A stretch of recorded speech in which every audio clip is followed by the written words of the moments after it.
দাবি আদায় করে ছাড়বো ইনশাআল্লাহ। আমাদের আন্দোলন অব্যাহত চলবে। গণভোটের গণরায় বাস্তবায়ন, সকল ক্ষেত্রে বৈষম্য দূরীকরণ, তেল গ্যাস বিদ্যুতের দাম নিয়ন্ত্রণ করে কমিয়ে আনা, মানুষকে জনভোগান্তি থেকে নিস্তার দেওয়া, দ্রব্যমূল্যের দাম নিয়ন্ত্রণ করা, এই সব দাবিতে আমাদের এই চলমান আন্দোলন। তার সাথে খুনিরা এদেশে যে সমস্ত খুন করেছে, অপরাধ করেছে, লুণ্ঠনকারীরা মানুষের সম্পদ লুণ্ঠন করেছে, তাদের বিচার নিশ্চিত করার দাবিতে আমাদের এই আন্দোলন।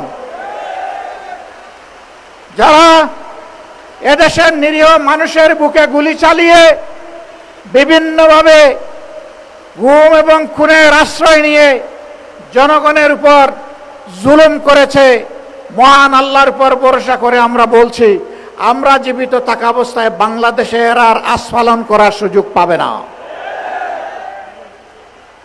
5ই সেপ্টেম্বর ঢাকা থেকে চট্টগ্রামের পথে লং মার্চ। আমরা পরিষ্কার বলে দিচ্ছি, এই লং মার্চ জনগণের দাবি আদায়ের জন্যে।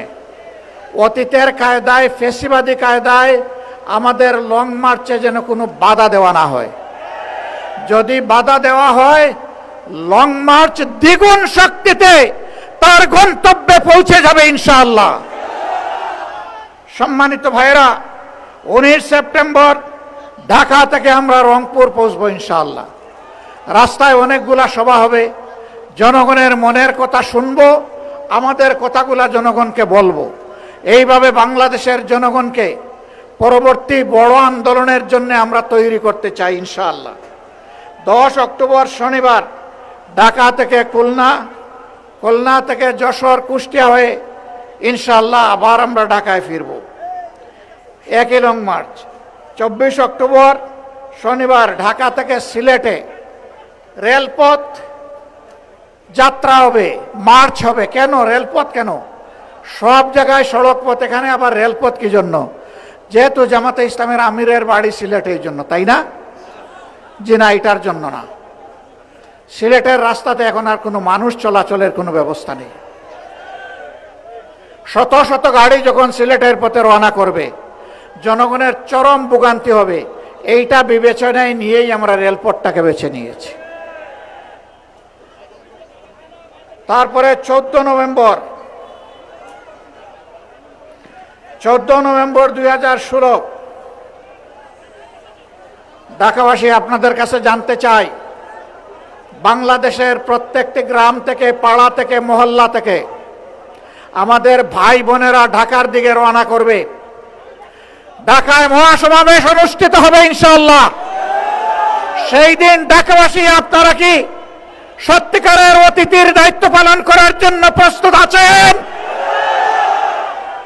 আমি আপনাদেরকে আজকে থেকে সেই প্রস্তুতি নেওয়ার জন্য আহ্বান জানিয়ে রাখলাম। এখন আমাদের দাবিগুলা সচিবালয়ের কানে পৌঁছানোর জন্য, সংশ্লিষ্ট মন্ত্রীদের কানে পৌঁছানোর জন্য এখন আমাদের অবস্থান ধর্মঘট থেকে, কর্মসূচি থেকে সচিবালয়ের দিকে আমরা যাব। এই সচিবালয় কোনো দলের নয়। এই সচিবালয়ের প্রত্যেকটি ইট, বালু, পাথর, নুড়ি, মিস্ত্রির হাত, রড, সিমেন্ট সবগুলো এইগুলো এই দেশের জনগণের সম্পত্তি।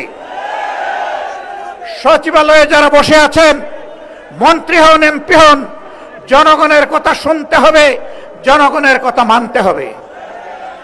আজকের মতো আমাদের দাবি